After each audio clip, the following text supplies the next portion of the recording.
Hello నమస్తే, నేను journalist YNR. గడిచిన 2-3 రోజులుగా తెలుగు రాష్ట్రాలకు సంబంధించిన ఒక సెలబ్రిటీ వివాదం చూస్తున్నాం. మంచు మోహన్ బాబు గారి కుటుంబంలో వివాదం. ఆయన కుటుంబంలో ఆయన కొడుకులకు ఆయనకు మధ్య జరుగుతున్న వివాదానికి సంబంధించిన వార్తలు రిపీటెడ్గా తెలుగు మీడియాలో చాలా పెద్ద ఎత్తున హై ప్రయారిటీతో రావడం చూస్తున్నాం. ఈ సందర్భంగా ఒక జర్నలిస్ట్ పైన, రంజిత్ అనే జర్నలిస్ట్ పైన మోహన్ బాబు దాడి చేశారు. ఈ దాడిని ఖండించదలుచుకున్నాను. మోహన్ బాబు చేసిన దాడిని ఎవరు సపోర్ట్ చేసే పరిస్థితి లేదు. ఆ స్థాయిలో అంత రూత్లెస్గా ఆయన బిహేవ్ చేశారు. జర్నలిస్టుల పైన నేరుగా భౌతిక దాడి మోహన్ బాబు గారు లాంటి వాళ్ళు చేయడం ఏమాత్రం సమర్థనీయం కాదు. రంజిత్ నాకు బాగా తెలుసు, మేము కలిసి పనిచేసాం టీవీ9లో ఉన్నప్పుడు. సో రంజిత్ చాలా సౌమ్యంగా ఉండే వ్యక్తి, పెద్దగా అగ్రెసివ్గా పోయి వాళ్ళు ఏదో ఇబ్బందులు పడేలా క్వశ్చన్లు అడిగిపోయి వాళ్ళని ఏదో తక్కువ చేసేలాగా మాట్లాడే మనిషి కూడా కాదు. జస్ట్ మీరు ఏంటో చెప్పండి అని మైక్ పెట్టారు ఆయన. సో ఇమీడియట్గా మోహన్ బాబు ఆయన పైన దాడి చేశారు. చాలా సివియర్ అటాక్గానే చూడాలి దాన్ని. ఆ సర్జరీ జరిగింది, రంజిత్ ఓకే, సేఫ్గా ఉన్నారు, అంతవరకు ఓకే. మోహన్ బాబు గారిని ఈ అంశంలో ఖచ్చితంగా అరెస్ట్ చేయాలి. పోలీసులు కేసు నమోదు చేశారు, అరెస్ట్ చేయాలి, ఆయనకు శిక్ష పడాలి, ఆయన శిక్షించాల్సిన అవసరం ఖచ్చితంగా ఉంది. జర్నలిస్ట్గా మా జర్నలిస్ట్ కమ్యూనిటీకి సంబంధించిన ఒక వ్యక్తి పైన దాడి చేస్తే ఖండించడం, ఇటువంటి దాడులకు పాల్పడిన వాళ్ళపైన చర్యలు తీసుకోవాలని కోరడం బాధ్యత. ఆ బాధ్యతగా నేను ఈ మాట చెప్తున్నాను. అయితే మోహన్ బాబు గారికి సంబంధించిన ఎపిసోడ్లో మోహన్ బాబు బిహేవ్ చేసిన విధానాన్ని ఏ ఒక్కరూ సమర్థించరు. సభ్య సమాజం ఎవరు కూడా సమర్థించరు. సభ్య సమాజం ఎవరూ సమర్థించరు. కానీ నిన్నటి నుంచి ఆ దాడికి సంబంధించిన అంశంలో దాడి చేయడం సరైనది కాదు కానీ అని చాలా చాలా చాలా చాలా మాటలు చాలామంది మాట్లాడుతున్నారు. చాలామంది సోషల్ మీడియా వేదిక కూడా నిన్న ఈరోజు కొంత దానిపైన రెస్పాండ్ అయ్యే పరిస్థితికి వచ్చారు. ఏంటి అవి అంటే, వాళ్ళు మోహన్ బాబు పరిధి దాటారు, మోహన్ బాబు ఎక్స్ట్రీమ్కి వెళ్ళిపోయారు, మోహన్ బాబు అతి చేశారు, మోహన్ బాబు శిక్షార్హుడే, మోహన్ బాబుని శిక్షించాల్సిందే, మోహన్ బాబు పైన చర్యలు తీసుకోవాల్సిందే. కానీ మనం పరిధిలో ఉన్నామా? ఈ మాట ఈ సందర్భంలో చెప్పడం కాస్త బరువుగా ఉండొచ్చు ఎవరికైనా. బట్ మనం పరిధిలో ఉన్నామా అనేది కూడా ఖచ్చితంగా మనం ఆలోచన చేసుకోవాలి. ఈ దేశంలో మీడియాకి స్వేచ్ఛ 19(1)A ఆర్టికల్, అది ప్రతి పౌరుడికి ఉన్న స్వేచ్ఛ మనకు కూడా ఉంది. సో మన స్వేచ్ఛ అవతల వాళ్ళ స్వేచ్ఛకు భంగం కలిగించేలా ఉందా, అలా బిహేవ్ చేస్తున్నామా కూడా ఒకసారి ఆలోచన చేసుకోవాలి. చాలా సందర్భాల్లో మీడియాలపైన దాడులు, చాలా సందర్భాల్లో మీడియాపై దాడి చేసిన సందర్భంగా ధర్నాలు ఇవన్నీ చేశాం. ఎప్పుడు ఒక అక్రమాన్ని ఏదో వెలుగులోకి తీసుకొచ్చే క్రమంలో అక్కడ అక్రమార్కులో లేకపోతే తప్పు చేస్తున్న వాళ్ళు జర్నలిస్టుల పైన దాడి చేయడం చూసాం. లేకపోతే రాజకీయ పార్టీలకు సంబంధించిన వాళ్ళు వాళ్ళకి సంబంధించిన వార్తలు ఏదో నెగిటివ్గా వేసామనో పాజిటివ్గా వేసానో దాడులు చేయడం, తిట్టడం, ఇంకేదో చేయడం చూసాం. కానీ ఒక వ్యక్తిగత గొడవల అంశంలోకి మనం వెళ్ళి అక్కడ దాడులకు గురవడం అనేది చాలా రేర్గానే కనపడుతుంది. సో ఇప్పుడు అక్కడ దాకా మనం వెళ్లాల్సిన పరిస్థితి ఉందా అనేది కూడా ఒకసారి మీడియా ఆలోచన చేసుకోవాల్సిన అవసరం ఉంది. ఖచ్చితంగా సెలబ్రిటీ ఇంట్లో ఏమైనా జరిగితే అందరికీ వార్తలు చూపించాల్సిందే, చూపిస్తాం. వార్తలు చూపించకుండా ఉండే పరిస్థితి. సెలబ్రిటీస్ ఒకసారి వాళ్ళు పబ్లిక్ ఫిగర్స్ అయినప్పుడు, సెలబ్రిటీస్గా ఉన్నప్పుడు వాళ్ళ ఇంట్లో ఏం జరిగినా ఎవరికైనా ఆసక్తి ఉంటుంది. ఆ మేరకు ఆసక్తి ఉన్న మేరకు వార్తలు ఇవ్వడం ఓకే. గతంలో చిన్న ఎగ్జాంపుల్ చెప్తాను.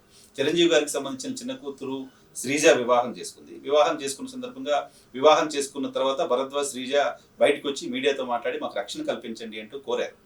రక్షణ కల్పించండి అంటూ కోరిన సందర్భంలో మీడియా టెలికాస్ట్ చేసింది. ఆ రోజు కూడా ప్రధానంగా టీవీ9 అంశాన్ని టెలికాస్ట్ చేసిన సందర్భంగా చాలా మంది సినిమా ఇండస్ట్రీకి సంబంధించిన వాళ్ళు, ఇంకా చాలా మంది ఈ ఇంట్లో గొడవని వాళ్ళిద్దరు పెళ్లి చేసుకుంటే దాన్ని ఎందుకు మీడియా ఇంత రాద్ధాంతం చేస్తోంది, దీనిపైన ఈ స్థాయిలో వార్తలు వేయాల్సిన అవసరం ఏంది, పొద్దు నుంచి సాయంత్రం దాకా వాళ్ళ పెళ్లి విషయాలే చూపించాల్సిన అవసరం ఏంది, చిరంజీవి కుటుంబం ఎంత క్షోభ గురై ఉంటుంది, ఇలా రకరకాల మంది వ్యక్తులు మాట్లాడారు. కానీ ఆ రోజు సపోర్ట్ చేసుకోవడానికి, ఆ రోజు సమర్థించుకోవడానికి ఒక మాట ఏముంది అంటే, ఒక 18 సంవత్సరాలు నిండిన ఒక అబ్బాయి అమ్మాయి పెళ్లి చేసుకుని బయటికి వచ్చి మా కుటుంబం నుంచి మాకు ప్రమాదం ఉంది, మా కుటుంబం నుంచి మాకు హాని ఉంది అని చెప్పినప్పుడు ఖచ్చితంగా సొసైటీగా బాధ్యత, ఆ వార్తకు వాల్యూ ఉంటుంది, వాళ్ళని కాపాడాల్సిన అవసరం ఉంటుంది. కాబట్టి ఆ వార్తను అప్పుడు టెలికాస్ట్ చేయడం ఎవరికైనా ఇబ్బంది కలిగించవచ్చు, కానీ దాన్ని తప్పుపట్టే పరిస్థితి లేదు. కాబట్టి ఈరోజు మోహన్ బాబు గారి ఇష్యూలో జరిగింది ఏంటి అంటే, మోహన్ బాబు గారి ఇష్యూలో వాళ్ళ ఇంటి దాకా మనం వెళ్ళాల్సిన అవసరం ఏముంది?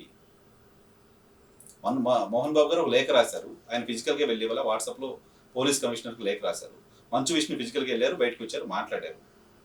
మోహన్ బాబు గారిని వర్షన్ అడగొచ్చు మనం, ఆయన విల్లింగ్గా ఉంటే ఇవ్వచ్చు, ఆయన ఇవ్వను అని చెప్పే అధికారం కూడా ఆయనకు ఉంటుంది. బట్ బలవంతంగా ఆయన దగ్గరికి వెళ్ళి, ఆ పర్సనల్గా లోపలికి వెళ్ళి మైకులు పెట్టి వాళ్ళ ఇంటి దగ్గర ఒక న్యూసెన్స్ మనం క్రియేట్ చేసే పరిస్థితిలో ఉన్నామా అనేది మనం ఒకసారి ఆలోచన చేసుకోవాల్సిన అవసరం ఉంది. వాళ్ళు ఎవరైనా బాధితులు మన దగ్గర మనల్ని అడిగితే, లేకపోతే బాధితులుగా మనం గుర్తిస్తే వాళ్ళ దగ్గరికి వెళ్ళి మీకేంటి, మీ ప్రాబ్లం ఏంటని అడగడం, సమాజానికి చూపించడం ఓకే.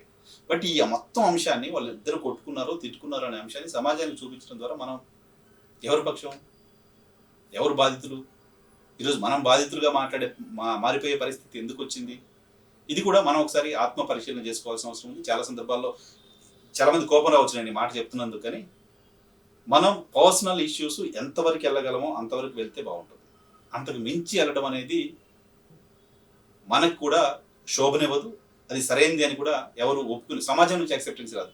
ఫస్ట్ ఇటీవల తెలుగు రాష్ట్రాల్లో ఓ పొలిటీషియన్ రెండో పెళ్లి చేసుకున్నాడు అనేది పెద్ద వార్త.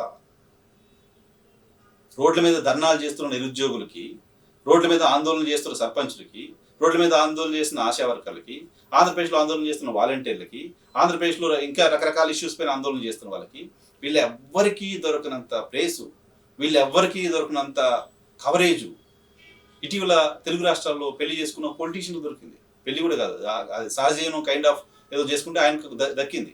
ఆయన సెలబ్రిటీగా చూపించాం మనం. ఇప్పుడు మోహన్ బాబు గారి కుటుంబాన్ని ఒక సెలబ్రిటీగా చూపిస్తున్నాం. సో దీని ద్వారా ఏం జరుగుతుంది, దేనికోసం చూపిస్తున్నాం అనేది కూడా ఒకసారి ఆలోచన చేసుకోవాల్సిన అవసరం అయితే ఖచ్చితంగా ఉంది. ఈ సందర్భంగా రంజిత్ పైన దాడిని నేను సమర్థించట్లేదు, రంజిత్ పైన దాడిని ఖండిస్తున్నా.